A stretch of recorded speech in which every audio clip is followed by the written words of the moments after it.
Salut, c'est Trado, je suis content de vous retrouver pour la mise à jour de l'analyse technique du CAC 40 au programme, l'analyse de la séance de jeudi, la préparation de la séance de vendredi, quelques plans de trade et je vous retrouve juste après ça.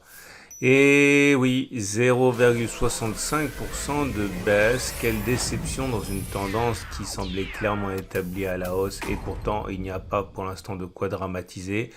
Tout d'abord, revenons sur le fil d'actualité de la séance. Il faut chercher l'origine de la nouvelle décrue du CAC 40 dans les craintes inflationnistes liées aux derniers chiffres, aux dernières statistiques. On le sait, les Américains attendaient les chiffres, l'indice des prix des produits à l'exportation et il se trouve qu'une fois de plus, c'est un signe d'inflation qui est venu accueillir les statistiques, puisque effectivement, ça a progressé plus qu'attendu, et donc le spectre d'une inflation qui forcerait, obligerait la Fed à couper court à sa politique accommodante sur le plan monétaire, eh bien, les possibilités de voir cette politique monétaire accommodante se terminer plus tôt que prévu ont grandi d'un coup.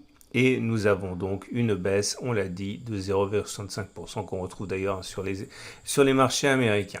Alors, c'est pas grave pour l'instant, mais ça commence à devenir un petit peu tendu. Pour l'instant, encore une fois, on a cassé une résistance ici, celle des 5711, 5720. Quoi de plus normal finalement que de faire un throwback sur le niveau de la résistance qui normalement a changé de polarité. Donc ici, on voit le retour a eu lieu. Pour l'instant, c'est très classique. On n'a pas enfoncé cette zone, loin s'en faut. On a préservé le gap, on a préservé le support journalier. On a insisté hier sur la présence cette oblique ascendante de support qui a également conjugué ses effets pour soutenir les cours. Je le dis et je le répète pour les nouveaux qui arrivent, il est normal d'avoir des difficultés à progresser dans cette zone puisqu'effectivement c'est une zone de résistance hebdomadaire, on l'a déjà beaucoup évoqué. De toute manière, vu la tournure des événements actuellement, je pense qu'on peut même tracer une nouvelle zone de résistance puisque la décrue est loin d'être mineure depuis qu'on a touché. Donc voilà, il faut savoir que maintenant on a une nouvelle zone de résistance qui est là. Vous savez comment je trace mes résistances, je prends uniquement la mèche haute des extrêmes. C'est ma façon de faire qui n'a aucune légitimité autre que celle de mon expérience. Mais nous avons donc une résistance ici entre 5786 et 5800 environ. Alors, que va-t-il se produire actuellement? Bien sûr, je n'en sais rien. Il est tout à fait possible que le rebondisse sur ce niveau, mais le problème, encore une fois, on le verra au niveau des indicateurs techniques qui ont rajouté de la complexité à la situation actuelle.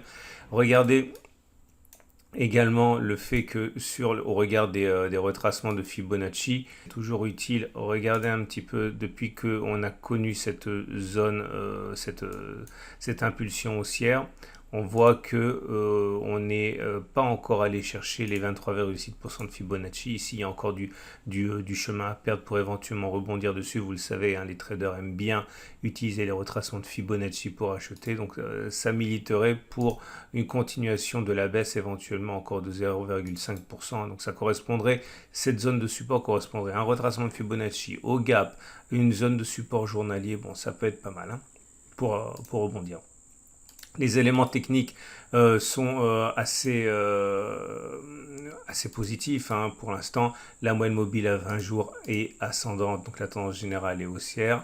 La moyenne mobile à 7 jours est ascendante et on est au contact, donc on va dire que la tendance de très court terme, elle est plutôt neutre. La tendance de fond donnée par la moyenne mobile à 50 jours est ascendante, la moyenne mobile à 200 jours et ascendante, donc la tendance de long terme est haussière également. Bon, il n'y a rien de dramatique pour l'instant, c'est simplement une consolidation. Et les bandes de Bollinger ont délivré le signal essentiel qu'on attendait d'eux, à savoir après une réintégration des bandes de Bollinger, il est courant d'aller chercher la M7.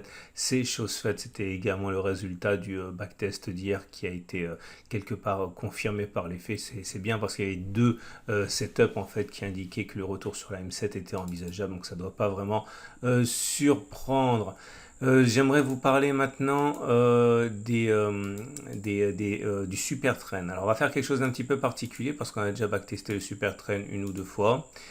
On va regarder ce qui se passe une fois que l'on a cassé le super trend, ok, ici, et que on n'est pas allé plus haut que la bougie de cassure du super trend, 3 séances après. Je reprends. Le super trend est un indicateur qui donne la tendance, entre autres, mais également des signaux d'achat et de vente. On en a déjà beaucoup parlé. Regardez, lorsque l'on casse le super trend à la hausse, comme c'est le cas ici, voilà, le super trend il est cassé à la hausse, donc le super trend il bascule vert alors qu'il était rouge. Généralement, on va plus haut. Okay, regardez ici, ça n'a pas marché. Ok, on a cassé le super trend, mais on n'est pas allé plus haut, on a cassé le super trend dans l'autre sens. Je vous montre un dernier exemple ici, vous voyez. On a cassé le super trend ici, il était baissier, il a basculé haussier, on est descendu et puis après on a fait des plus hauts.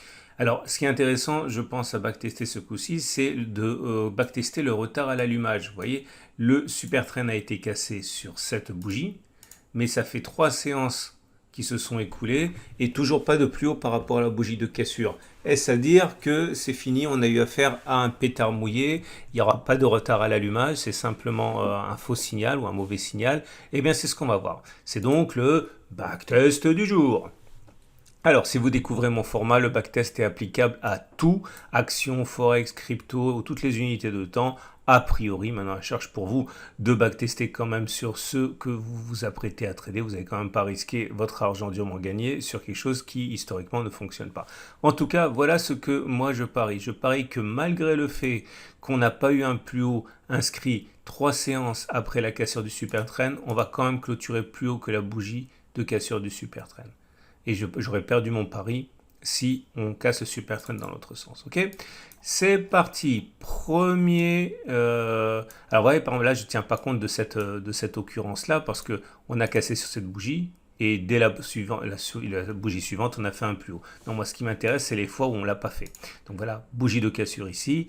1, 2, 3 séances sans faire de nouveau plus haut. Qu'est-ce qui se passe plus tard? On a cassé le super trend ou on a finalement fait des plus hauts? On a cassé le super trend. Donc, c'est un échec pour ma stratégie. On prend un autre exemple ici. Voilà, celui-là, il m'intéresse. Nouveau plus haut.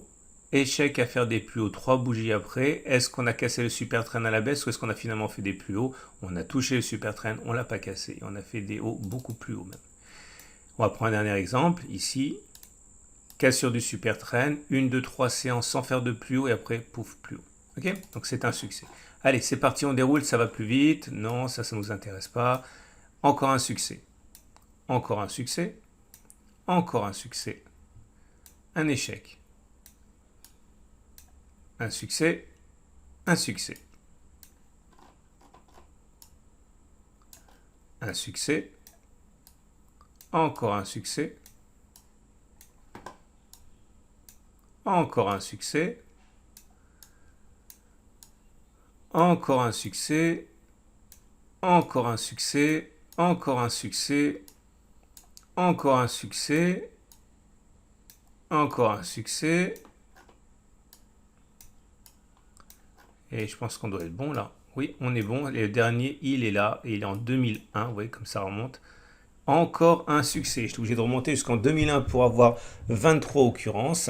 Et le résultat de ce backtest... Ah non, je raconte des bêtises. Il y en a encore plein ici. Encore un succès, un échec, un succès, un échec, un succès encore. Et là, je pense que c'est bon. Voilà, on a nos 23 occurrences. Et ça veut dire que sur les 23 occurrences, on a eu 19 succès de la stratégie et 4 échecs. Autrement dit, la très flatteuse statistique de 83% de succès. Est-ce que ça veut dire que vous auriez dû, à la clôture de la séance de jeudi ou très tôt vendredi en ouverture du marché, acheter en espérant que finalement on clôturera à un moment ou un autre plus haut que 5800 à peu près, plutôt que d'aller casser le super trend à la baisse? Non, bien sûr que non, parce que vous ne savez pas encore à quel moment vous achetez, à quel moment vous vendez, à quel moment vous prenez votre perte, à quel moment vous prenez votre profit. Non, mais en tout cas, ça veut dire qu'en tant qu'analyste technique, Si vous avez des scénarios qui sont haussiers, c'est pas parce que on a fait 3 séances de baisse comme ça que c'est la fin de tout espoir. Bien au contraire, c'est même plutôt favorable puisque a priori après une baisse, on devrait remonter statistiquement et revenir sur la précédente résistance et titiller les plus hauts, voire les dépasser. Ce qui nous amène donc aux autres éléments techniques et ça va beaucoup m'embêter, je vais vous expliquer ça pourquoi, mais en tout cas nous avons deux signaux baissiers ici, le stochastique qui passe en dessous de son signal, le CCI qui passe en dessous de sa zone de surachat. Bon, je vous invite à regarder le module sur les indicateurs techniques du pack tout trado si vous voulez savoir ce que ça veut dire, mais en tout cas pour l'instant il semble bien qu'on n'ait pas fait les plus bas, et du coup on termine avec l'Ishimoku. Et l'Ishimoku est toujours haussier, il n'y a pas de doute par rapport à ça. Je vais vous montrer en enlevant les objets qui traînent.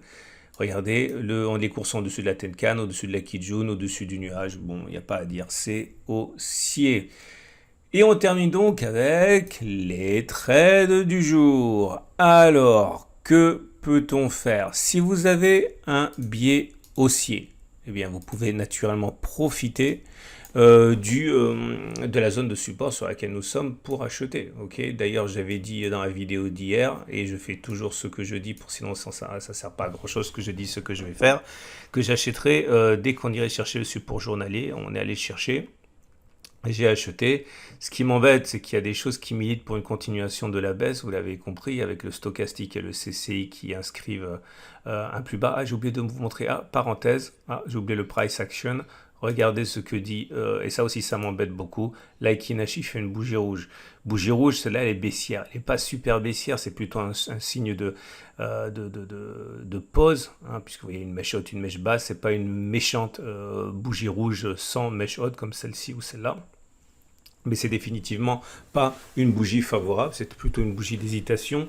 Et voilà, j'aurais préféré avoir une verte au moment où j'ai acheté. Mais comme je l'ai dit, j'avais dit que j'achèterais, j'ai acheté, même si tout semble militer pour le fait que ça devrait encore continuer à baisser. Donc voilà ce que j'ai fait et que vous pouvez faire également si ça vous intéresse, mais je ne vous encourage pas à le faire parce que vous devez faire vos choses vous-même. Mais l'idée c'est que j'ai acheté parce que j'ai dit que je le ferais, mais je n'ai pas acheté une position entière. J'ai acheté une demi-position. Ok, je vais vous expliquer pourquoi. Parce que, étant donné qu'il est probable que l'on baisse encore, si on casse le support, ici on devrait normalement aller chercher ce support du gap ici, qui est déjà assez maigre. Mais en tout cas, je me suis laissé un petit peu de marge. J'ai acheté sur, je me rappelle plus, je crois que ça doit être 5700 et quelques. Enfin bon, c'est au début de la zone orange. Mon objectif est d'aller faire plus de 2,42%. Si je mets un stop à, mettons, on va dire un ratio risque gain risque d'à peu près 1, mais au-dessus de 1 à 2,2 ici, ça me fait un ratio gain risque supérieur à 1. Mais comme je sais que ça va casser, non, je sais pas que ça va casser, mais il est probable que ça casse. Je me garde de quoi renforcer ma deuxième position, ok, à l'approche du gap, enfin non, sur le gap ici. Comme ça, j'aurai un ratio gain-risque, si j'ai raison, qui est très bon, bien supérieur à 1, ok, même bien supérieur à 1,5. Et ça me permet de compenser le fait que j'ai dû reculer mon stop-loss au regard des éléments purement techniques. Je ne vous cacherai pas que si je ne vous avais pas dit que j'achèterais sur ce niveau, je n'aurais pas acheté tout simplement parce qu'il y a les éléments militent pour une continuation de la baisse, j'aurais acheté à un autre moment. Mais voilà, j'ai dit que j'achèterais, donc j'ai acheté. Si vous êtes vendeur, vous ne pouvez pas véritablement vendre maintenant, je vais vous expliquer pourquoi, parce que, enfin si vous pouvez le faire, mais vous êtes sur tout un ensemble de supports, et il y aura sans doute des acheteurs qui seront intéressés, donc c'est dangereux d'acheter sur ce niveau. À titre personnel, j'attendrai plutôt qu'on remonte, jouer éventuellement sur l'effet d'un double top, ok, spéculer à la baisse en mettant un stop loss au-dessus de la résistance nouvelle à 0,9% en visant un retour sur le support pour que ce soit supérieur à 1, sinon ça ne vaut pas la peine. Voilà.